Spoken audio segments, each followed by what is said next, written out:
Galera, tô chegando com mais um vídeo aí. Achei interessante. Vídeo de polvo. A moça comendo um polvo aparentemente muito gostoso. Vocês dêem uma olhada no vídeo até o final. Outro detalhe, baiacu. Quem já comeu baiacu, deixa nos comentários. Quem nunca comeu, quem tem curiosidade de comer, deixa lá nos comentários também, tá bom? Se inscreve no canal, deixa o seu like, nos ajuda. Eu percebi que o baiacu é muita carne. Não sei de onde tiraram tanta carne, viu? Mas deixa aí nos comentários, tá bom? Deus abençoe.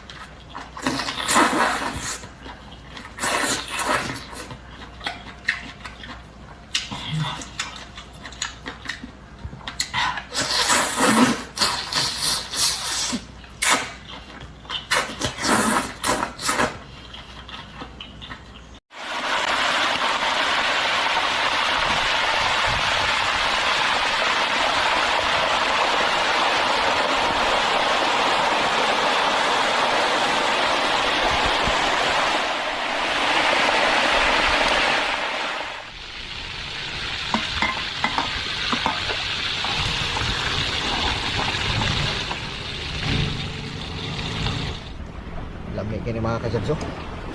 Grabe ang atay ni. Oh, pero yan yung atay. Pero